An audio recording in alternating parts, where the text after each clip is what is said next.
Oh, they did that for a while.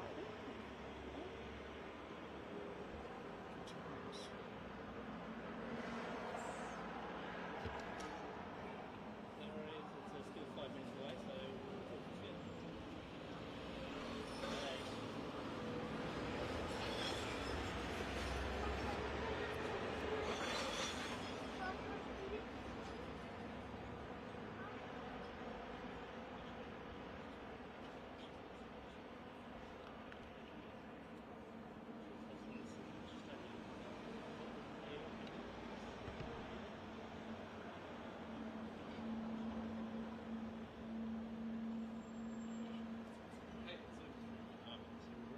Check that that's being still fed as FD or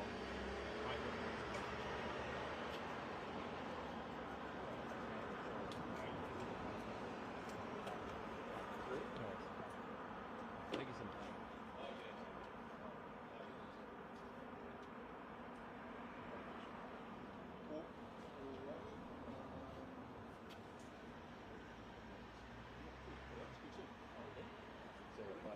Good.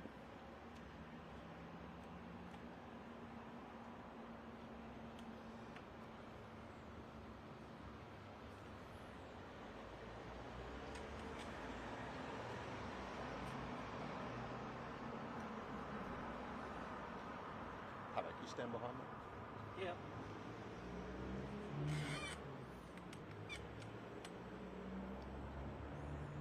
Thank you. That's all here. Come over here and stand behind that microphone there.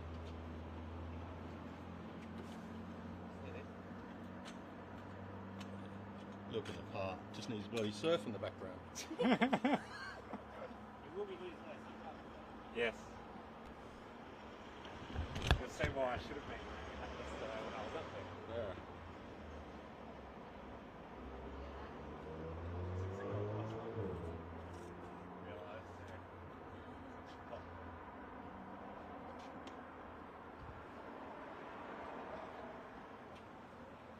Stand by, please. Hayley, Yeah. stand by. Oh. And obviously, how do we release that out of there? Because it's going to have to come from here when you... Oh, fine. Okay. It's literally just laying Okay, there. fine.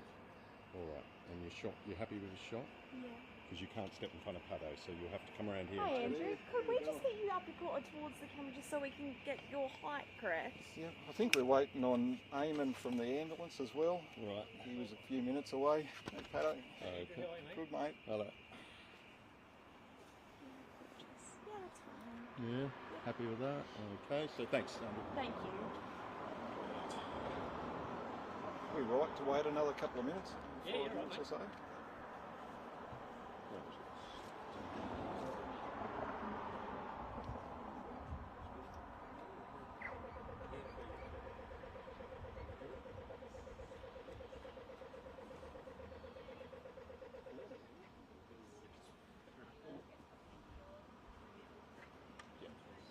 We had Canberra, ran it, did it.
been going to the gym every day since New Year's, Chris. New Year's resolutions.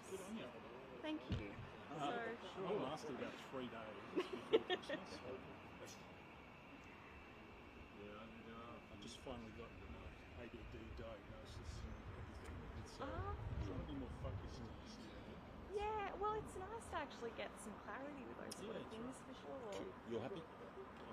Yeah, well, So is the talk like this? Yeah. Yeah.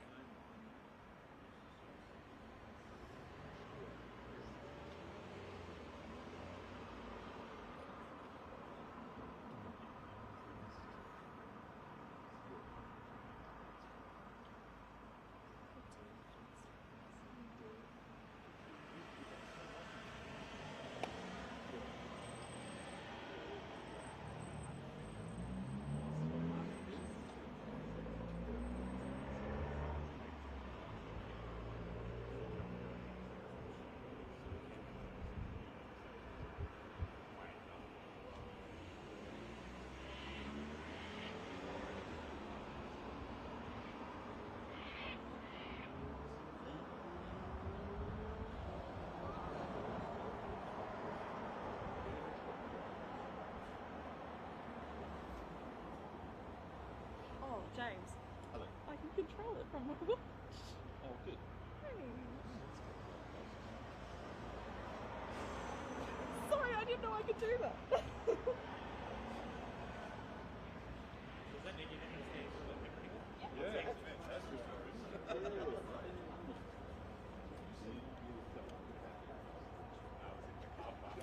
I wasn't walking.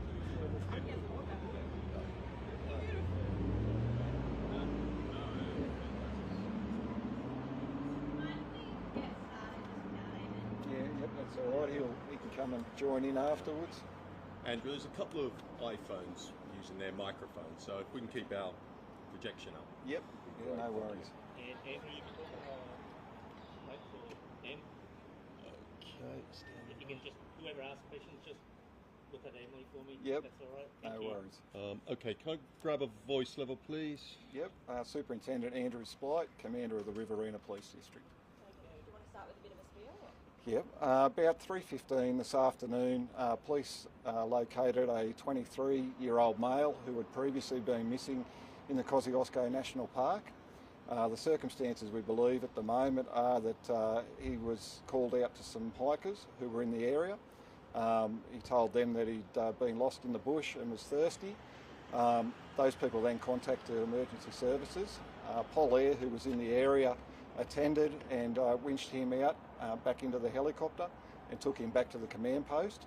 At the command post, he was assessed by ambulance on the scene. He's in good health, hasn't appeared to have any significant injuries. He'll be conveyed to a hospital in the area to be checked out and make sure that he is fit and in good health. I can advise that he's been reunited with his family, who are very, very happy to obviously have him back, and very happy with the efforts from police and the other organisations who have assisted in this operation. I'd also like to thank our partner agencies who were involved in this operation. It's been almost 2 weeks that we've been trying to locate this male, and it's a very pleasing result. Yeah, that's correct. My understanding is that there was a group of hikers in the area. He's called out to them and went and disclosed who he was, and he'd been lost in the bush. Yeah, as the crow flies, it's about 10 kilometres from the command post and where the GHI campground are. Have you given any reason as to what happened, what led to him departing so far from his friend?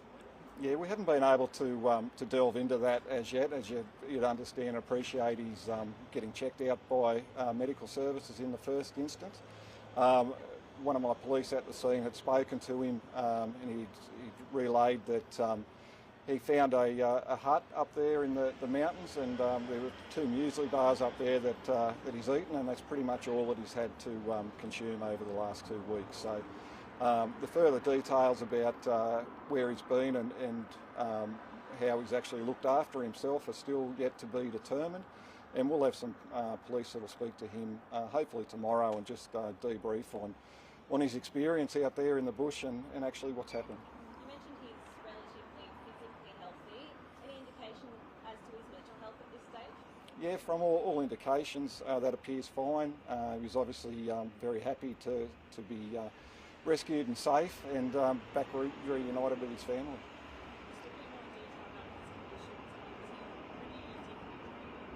Yeah, he'd announced to the hikers that he was very thirsty, so obviously they'll go about now rehydrating him, but from all accounts and for what I've been told from the officers at the scene, he's in really good health, which is good, and we're very happy that there's been a successful result. You said yesterday that water sources were obviously a very important part of this search. Was that hut or where he's located, was that near a water source? Yeah, my understanding is where he was actually located with the hikers isn't far from Blue Lake. As I said, that's about a bit over 10 kilometres from the command post, so my understanding is that there's a number of creeks and rivers that run around that area. So, as I said yesterday, very important that he had access to water, and we'll find out a few more of those details once we speak to him. Has he confirmed to police his intentions? I mean, I know the press conference yesterday, you said that it looked like he was going up north trying to get his bearings. Was that correct? Yeah, not sure. As I said, he's covered a fair bit of ground. 10 kilometres as the crow flies in that type of terrain, very, very steep, thick bushland. He's covered a lot of ground in that time, but the details of if he's been on hiking tracks or how he's actually got there is something that we'll obviously speak to him about. But at the moment, his primary concern is making sure that he's physically healthy and that he's checked out. Yeah, very, very happy. You know, it was something that the crew, the police, the other organisations that have been there have put a lot of time and a lot of effort into trying to get a successful result into this. So to hear that come over the radio that he's been located is just fantastic news. You know, just great. I'm not sure. Yeah, just prior to coming out here, I was informed that the ambulance was on the way and he'll be conveyed more than likely somewhere around Cooma, I would say. So it's day 13. I mean, how do you guys also stay positive? Yeah, as I probably mentioned yesterday, what value do you put on a human life? There's somebody out there that needs to be rescued, and while ever we've got some information or some signs that a person's around, we'll keep searching. I know if I was stuck out in the bush, I'd be hoping that there'd be air assets and hoping there'd be a lot of committed people on the ground trying to find them. Any indication that he might have known that people were searching for him, whether he had heard the whole air and that kind of thing? Yeah, I haven't obviously been able to delve into that with him, but I can advise the area where he was located did have a lot of air assets and air traffic through there along the search routes, and also going back to refuel in that area. So I'm hoping that he would have been able to see that there was a significant amount of people out there trying to find him.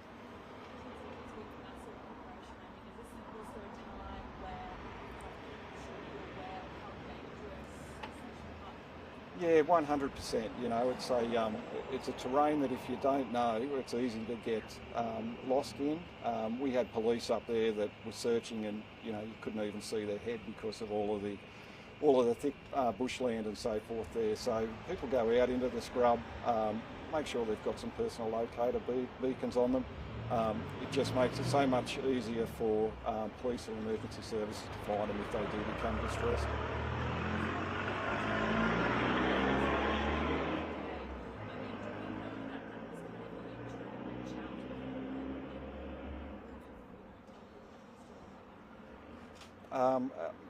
I don't know. We'd have to delve into that a little bit with him as well. You mentioned obviously the importance of people knowing the area, and if they don't, to be wary. We know that Mr. Nazari was an experienced hiker. Is it fair to say that this helped him in his chances of survival? Yeah, I'd say, he's obviously a fit individual, this male. He did have some elements of equipment to survive in the elements. So I would say that that would have assisted, no doubt, but that's some stuff we'll obviously delve into a little bit more with him when we do a debrief. I don't know. It's really hard to assess, you know, how somebody would look after themselves out there in the bush. We really just want to probably find out what he's actually done. Has he rested in the shade during the day? You know, has he found walking tracks that he's been able to get on? As I said, he's mentioned that he's been in a hut there as well. So, you know, if he stayed hydrated, which he has, yeah, he's done really well. Among the rescuers, they had some minor cuts and abrasions, some sprains, you know, nothing very serious, but I can tell you their commitment just to be out there in some of those conditions has just been outstanding, and it's a real credit to our partner organisations who, you know, when we need that assistance, they come and they give us that assistance, and their people are just outstanding. Today we had on the ground to be over 50 on the ground. So all up with the whole operation, you know, we'd be pushing 350, 400 plus, you know, and that's just the people on the ground. There's the support staff as well that are involved. As I said, you've got your air assets as well. So there's a lot that does make these operations tick, but if you've got good committed people on the ground there and they've got to focus, we'll get the job done.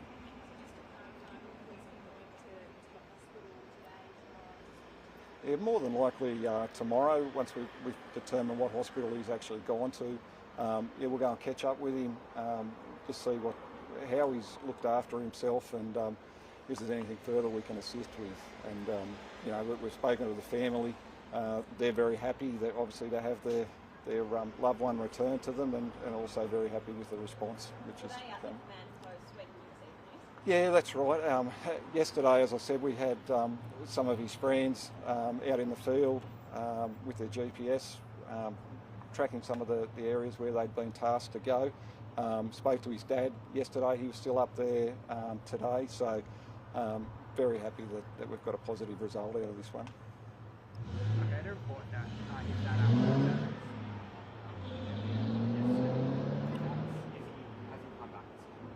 back. Yeah, I spoke to him yesterday, and my understanding was that he was still up there today, but I'll stand corrected on that if you've got some other information. I heard it a short time ago. Okay. Just with the hikers too, were they looking for him, or were they? No, they were just hikers in that area that they've come across. So very lucky for the male, and yeah, we're very thankful that he has come across them. I'm not sure.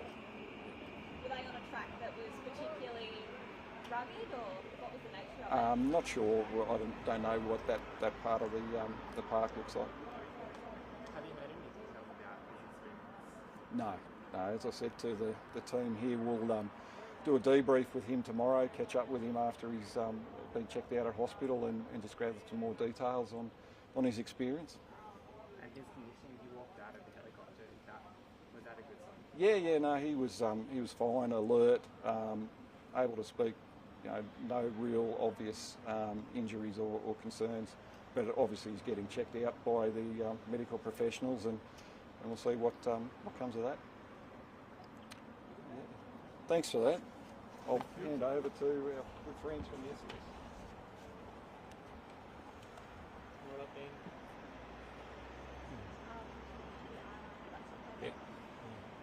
Can we on a spot now?